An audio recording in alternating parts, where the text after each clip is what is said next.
کئی دفعہ ایسا ہوتا ہے ہمارے پاس بچے آتے ہیں قرآن حفظ کرنے کے لیے اور بہترین پڑھ رہے ہوتے ہیں، یکدم بگڑ جاتے ہیں، نہیں پڑھنا جی، چھوڑ گئے، 10 15 20 پارے پڑھ کے چھوڑ گئے۔ والدین نے بھی زور لگایا، ہم نے بھی زور لگایا، بچہ بگڑا ہوا ہے، نہیں جی قرآن پڑھنا ہی نہیں ہے، نعوذ باللہ۔ ایسے واقعات پیش آئے۔ ایک بچے کے بارے میں یہ واقعہ ہمارے مدرسے میں تو نہیں، ایک اور مدرسے میں پیش آیا، بڑا عجیب واقعہ، غور سے سنیں۔ بچہ بڑا خوبصورت ماشاءاللہ قرآن پڑھ رہا اور بہترین زبردست ذہین بچہ، بگڑ گیا اسی طرح، نہیں پڑھنا جی، چھوڑ دیا۔ ٹل لگائی مدرسے والوں نے، ماں باپ نے، اس نے کہا مجھے اسکول داخل کرا دو، کہیں اور بھیج دو، مدرسے میں نے نہیں جانا۔ ایسا بگڑا قرآن سے، یا اللہ ہو کیا گیا اس کو، اتنا قرآن سے دور۔ اس بچے کو پکڑ کر وہ ایک بزرگوں کے پاس، یاد رکھو ایسے مسئلوں کا حل کس کے پاس ہے؟ نہ نانی کے پاس، نہ دادی کے پاس، نہ چاچے کے پاس، نہ تائے کے پاس، کس کے پاس ہے؟ یہ یاد رکھا کرو۔ مشورہ کہیں کا ہوتا ہم لے کہیں اور سے رہے ہوتے ہیں، وہ جی دادے نے کہا تھا ہم نے یہ کر دیا، نانے نے کہا تھا ہم نے وہ کر دیا۔ دادے نانے اس معاملے میں مشورہ آپ کو وہ اتھارٹی نہیں ہے، ان کی لائن نہیں ہے، جس کی لائن ہے اس سے مشورہ لیا کرو۔ تو آؤ ہم سے پوچھو، ہم آپ کو بتائیں، کہیں نہ کہیں ٹیکنیکل فالٹ آ رہا ہوتا ہے۔ اب وہ ایک بزرگوں کے پاس لے گئے، کہا حضرت جی بڑے شوق سے ہم نے داخل کرایا تھا، بڑا پیارا قرآن پڑھ رہا تھا، کئی پارے حفظ بھی کر چکا، پتہ نہیں سمجھ نہیں آئی ہوا کیا ہے، بگڑ گیا۔ وہ پہنچ گئے، ان کی نظر بڑے دور تک جاتی ہے نا اللہ والوں کی۔ انہوں نے کہا بھئی یہ بچہ بازار کی کچھ چیزیں کھاتا ہے؟ انہوں نے کہا جی اور تو نہیں، جب مدرسے سے چھٹی ہوتی ہے گھر آتا ہے نا تو رستے میں کوئی برگر والا، ریڑی والا، تو اس کے برگر اس کو بڑے پسند ہیں، تو یہ روز آتے جاتے وہاں سے برگر کھاتا ہے۔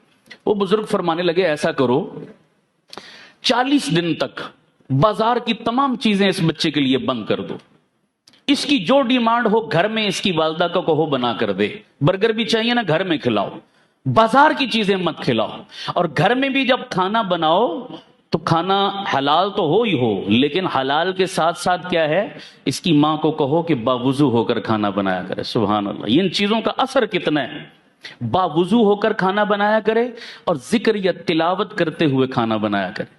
40 دن یہ نسخہ استعمال کرو، پھر مجھے بتانا اثر کیا ہوا۔ انہوں نے شروع کر دیا ایسا جناب، چند دن گزرے تھے بچہ خود ہی تیار ہو گیا، لے چلو بھائی مجھے مدرسے لے چلو، خود ہی تیار ہو گیا۔ والدین بڑے خوش ہوئے، گئے ان بزرگوں کے پاس، حضرت جی واقعی آپ کا نسخہ تو بڑا کام کر گیا، اس میں راز کیا تھا؟ فرمانے لگے اکثر، سب کی بات نہیں کر رہا، لیکن اکثر بازار میں جو چیزیں ملتی ہیں کھانے پینے کی، خاص طور پر تیار کی ہوئی، اکثر لوگ بے نمازی ہوتے ہیں۔ اور حدیث بتا رہا ہوں میرے نبی کے فرمان کا مفہوم، ایک بے نمازی کی نحوست 40 گھروں پہ پڑتی ہے۔ 40 گھر کا مطلب پورا محلہ، تو جہاں پورے کا پورا محلہ بے نمازی ہو، اس محلے کی نحوست کا عالم کیا ہوگا، آپ اندازہ لگائیں۔ اب یہ نحوست ہوتی کیا ہے، اس کے آفٹر شاکس کیا ہوتے ہیں، یہ ایک الگ موضوع ہے، پھر کبھی بتاؤں گا کہ کتنی خطرناک چیز ہے یہ۔ ایک بے نمازی پورے محلے کو لپیٹ میں لیے ہوئے ہیں، تو خود اس کے اپنے وجود میں کتنی نحوست ہوگی۔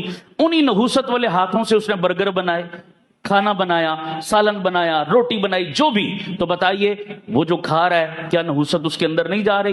اب نحوست جس کے اندر گئی، اس کا اعمال میں دل لگے گا، تلاوت میں دل لگے گا، نماز میں دل لگے گا؟ کبھی بھی نہیں۔ وہ فرما رہے تھے کہ یہ وجہ تھی جس وجہ سے بچہ بگڑا ہوا تھا اور نہیں اس طرف آ رہا تھا، میں نے آپ کو یہ نسخہ بتایا، وہ کام کر گیا۔ لہذا اس قسم کے کھانے، تو سوچو بے نمازی ہاتھوں کا کھانا کھا کر بندہ قرآن سے دور ہو گیا، تو جو بندہ کھائی حرام رہا ہے وہ قرآن پڑھے گا؟ جو اپنے بچوں کو حرام کھلا رہا ہے اس کے بچے قرآن پڑھیں گے، اس کے بچے نماز پڑھیں گے، اس کے بچے دین پر چلیں گے، نیک ہوں گے؟ میں حیران ہوتا ہوں بھئی، والدین آ کر دعا منگواتے ہیں، مولانا دعا کرو میرا بچہ نیک بن جائے، مولوی صاحب دعا کرو میری بیٹی نیک اور شرم پردے والی بن جائے۔ ٹھیک ہے، اچھی بات ہے، دعا تو کر رہے ہیں، اور تو دوا بھی تو کرو نا، دوا بھی تو کرو۔ دوا کا مطلب کہ اپنے بچوں کو حلال تو کھلاؤ، حلال کا لقمہ تو ان کے پیٹوں میں ڈالو۔ اپنی روزی پر نظر نہیں کر رہے کہ سارا دن مار دھاڑ کر کے دہاڑی لگاتے ہو، جھوٹ اور فراڈ کر کے دہاڑی لگاتے ہو، اور شام کو جو روزی اپنے بچوں کو کھلاتے ہو وہ حرام کھا کر، کیا ہماری دعاؤں سے آپ کا بچہ نیک بن جائے گا؟ کبھی بھی نہیں ہو سکتا، کبھی نہیں ہو سکتا۔ حلال کھلاؤ، پھر دیکھو کہ آپ سے پہلے آپ کا بچہ دوڑ کر مسجد میں آئے گا۔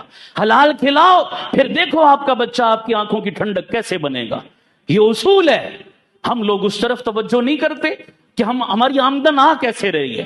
پھونک پھونک کر قدم رکھو یارو.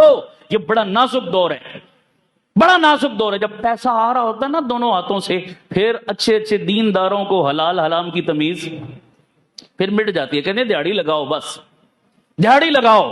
اس وقت تو دونوں ہاتھوں سے دہاڑیاں لگا لیتے ہو, لیکن پھر جب اس کے آفٹر شاکس آتے ہیں پھر سر پیٹتے ہو, پھر رونا روتے ہو, پھر وظیفے پوچھتے ہو کہ یہ کیا ہو گیا وہ کیا ہو گیا. اس کی بنیاد یہ بھی ہے ایک, اللہ تعالی ہمیں خود بھی اپنی اولادوں کو بھی حلال کا لقمہ دینے کی توفیق عطا فرمائے.